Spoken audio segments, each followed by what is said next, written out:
I used to work as a janitor at a mid-sized college in Minnesota. Some people might consider this to be cheap labour or just a crappy job, but I enjoyed my time there a lot. The students were nice to me, and I was invited to attend any class and event that I wanted. I can honestly say it is one of the best jobs I've ever had. At first, I thought I was going to have a problem with it. I injured both my legs in a car accident a few years ago. I got titanium plates and everything. It was serious. Both shin bones were pretty much shattered, and the knees were even worse. Still, I was lucky. You should have seen the other guy. Or what was left of him. Working in maintenance and being on your feet 8 hours a day can get exhausting. I get these aches deep in my bones at times, where it just feels like my legs are screaming. It has gotten better over the years, and just keeping up a healthy routine of working out my legs really helps. Mostly stationary bikes and nighttime jogging. I live close to the college, so I usually walk there and home again after work. Sometimes I jog there at night. It was a late November night during one of these jogs that I noticed the equipment shed next to the football field was wide open. I always lock that up tight, as we've had problems with break-ins in the past. I knew for a fact that it had been locked. As I'd assembled a shelf there earlier that day, we'd gotten some new equipment not too long ago, so the place was ripe for the picking for a thief in the know.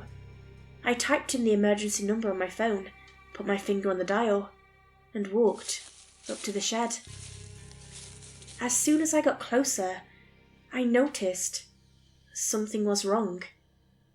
The door had been taken off the hinges. The walls had been stripped clean, and the metal shelves were laying in shambles on the floor. Even the new one. Everything had been dismantled and stripped down to the bare materials. Whoever did it must have been there for hours. They must have started just as I left work. Maybe they even waited for me to leave. I called it in and stepped inside to see if anything had been stolen. Even the screw on the bottom of the light bulb was gone, so the entire thing had fallen out of the socket and shattered against the floor. I stepped over broken glass, trying to explain to the operator that the college had been vandalised. They asked if anything had been stolen, but I didn't know what to say. "I'm not sure," I said. "There's a lot of debris." I was just on my way out when I noticed something in the corner of the room. A glass jar, full to the brim, with nails, screws and plugs. Everything taken out of the shelves and furniture. The police didn't know what to make of it. It was vandalism, sure, but nothing had been stolen. It all seemed to point at some sort of prank, something to mess with the janitor. Still, that didn't seem likely.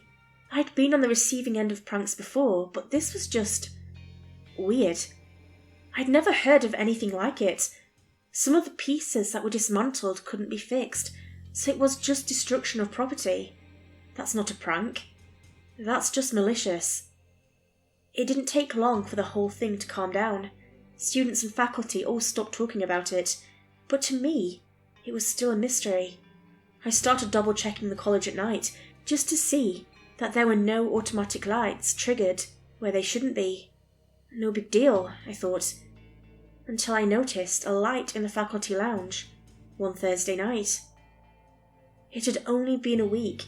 Cleaning up the shed had been a pain in the arse, and I didn't want to do the same with the faculty lounge. If that really was the vandals, they'd be sorry. I once again dialed the emergency number and got ready to make the call, but first, I was going to check it out myself.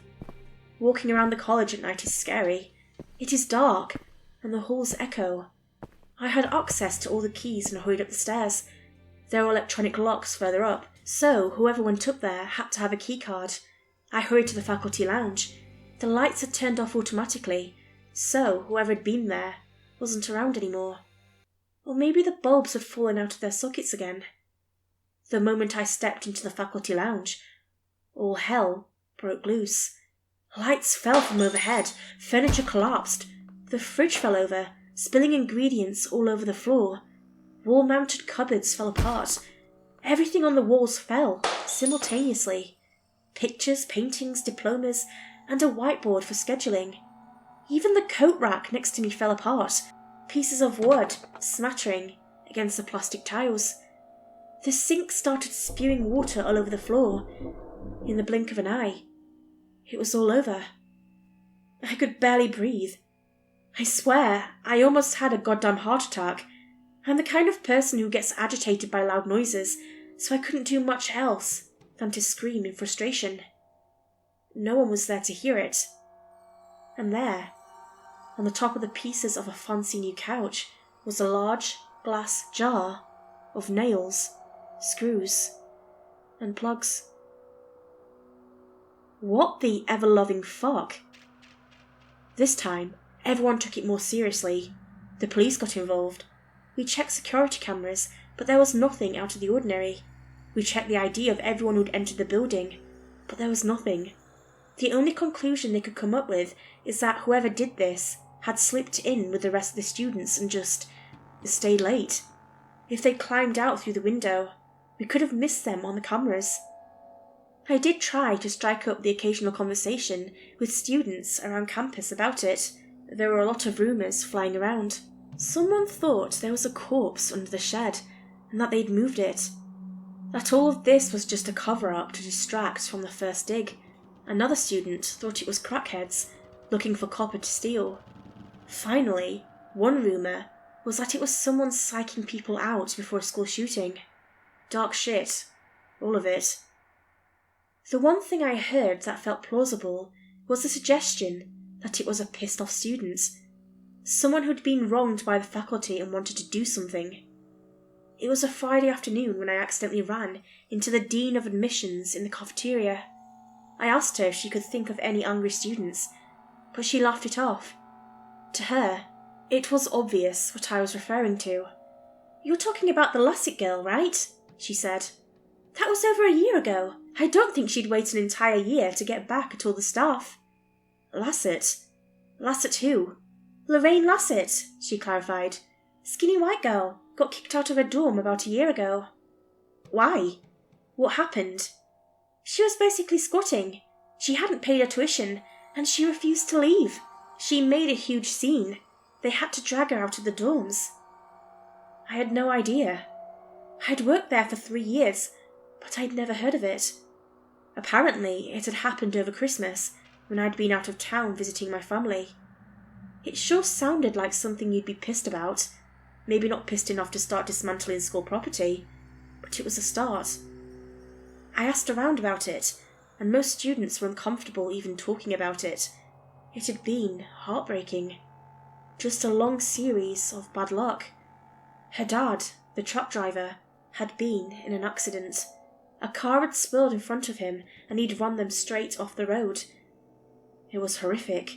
The details surrounding the accident were spotty at best. He'd gone crazy with grief, and soon afterwards, he'd gone missing. They found him drowned in Frog Lake, a solid 4-hour walk from his house.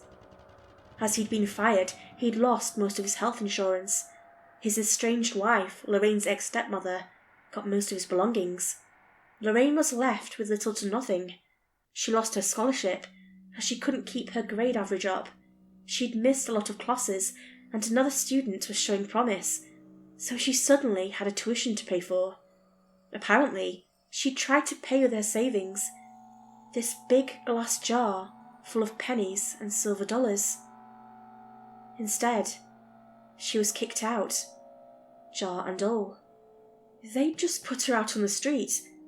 The only thing she had was a screwdriver her dad had left as they'd put together this cheap IKEA closet for her dorm room a while back. She desperately wanted to take it home with her, but wasn't allowed to go back in to get it. Campus was off limits. She was standing barefoot in the cold, calling out to what she thought were her friends. No one came forward. She just waved this screwdriver around until the police took her away. All around, Lorraine Lassett had plenty of reason to be pissed off. Luckily, No one had heard anything from her in a while. Most figured she'd moved out of state to stay with her cousins. I remembered that closet. Cheap white plastic and plywood. I'd carried it down to our storage a few weeks after she was kicked out, yet I'd never heard the story of why it was down there in the first place. Students leave stuff behind all the time. An IKEA closet is nothing. You know how many bongs I find? It's embarrassing. Later that day, as classes were closing up, I decided to go down to the storage and check the closet out for myself. There was this huge cellar storage, some kind of remade bomb shelter from the 50s. Basically a series of interlocking hallways with scattered little rooms every now and then. You could get lost down there, easily. I wouldn't. I'd been there 1,000 times, but there were plenty of reasons why that place was locked up. Good thing I had a key. The place was darker than a tomb. I had a flashlight on my phone to help me, but it only shone a few feet ahead of me. I could see the dust dancing around me. I'm sure there was something downright toxic down there. I could almost taste it. Mold, probably. It didn't take me long to find the right room. It was full of old wooden desks, a blackboard, some half-rotten student furniture, and in the far left corner, that cheap IKEA closet. I didn't know what to expect. I just walked up to it and opened it. There was a screwdriver in it. I just stood there, looking at it for a few seconds. I admit I was creeped out. Then I started hearing this eerie metallic sound. Scraping. Little tinks of metal against the floor. All around me, screws were falling out of the wooden desks. One by one, they tapped against the floor, as everything in the room started to break apart and unmake itself. The desks, the blackboard, the goddamn floor mouldings in the corners, the springs of an old bed unfurling into curved spikes. Things were unravelling all around me. I tried to take the screwdriver, wanting to arm myself. But there was another hand, already holding it. She had not been in that closet a few seconds ago. She wasn't just pale. She was frozen solid.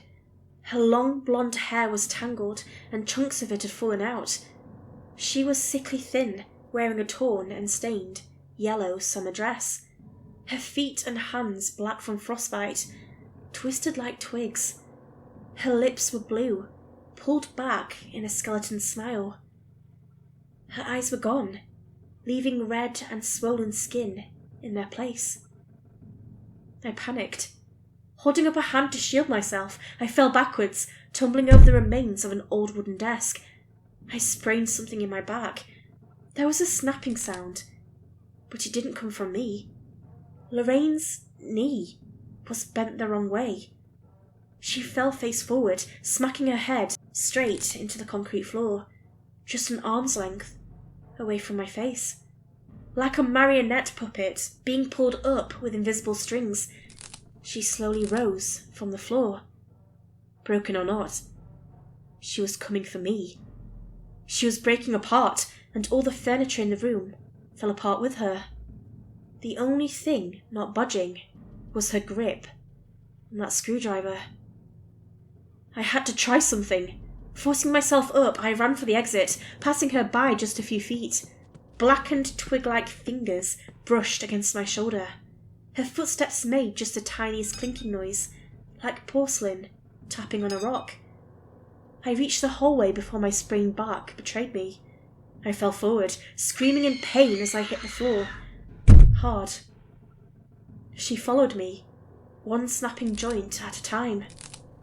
As we reached the doorway, she just stopped to stare at me as I tried to put some distance between us. I tried leaning against the wall to get back on my feet. Ironic, that with 2 busted legs. It would be my back failing me. I didn't understand what was happening at first. There was just this pressure. A nerve pinched, and I lost control of my left leg. Then a cramp. Still leaning against the wall, I slid to the floor, clutching my knee. The titanium screws in my plated knees. They were being pulled out of my goddamn skin. I couldn't do anything but to scream. Lorraine didn't move a muscle. She just stood there, pointing the screwdriver at me, waiting for my legs to dismantle themselves. I screamed until my throat bled. Those dead eyes were looking straight through me, into something deep in me. Something primal.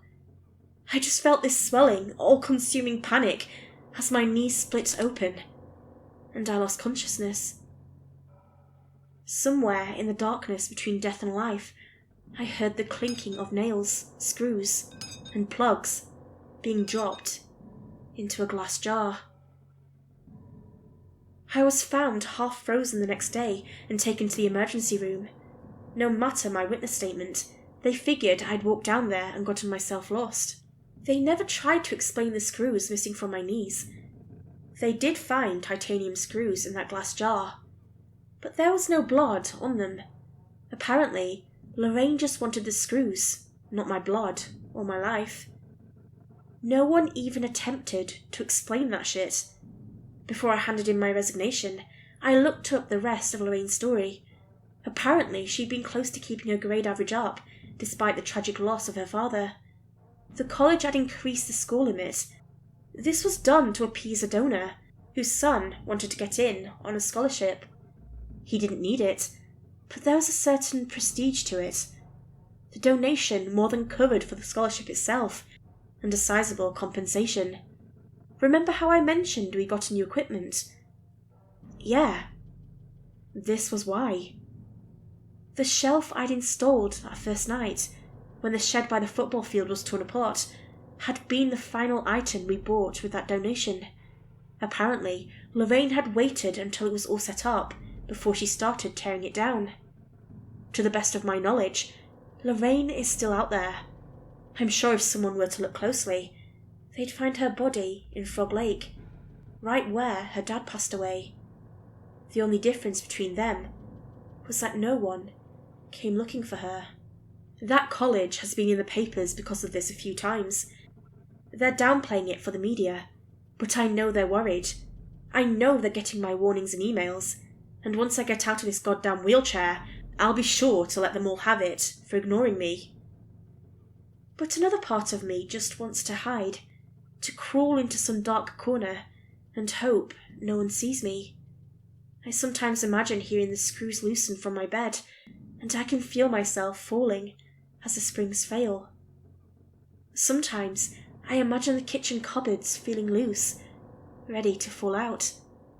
I know it can't all be real. I know it can't. But I also know what I saw that night. And now, I'm not so sure about anything anymore.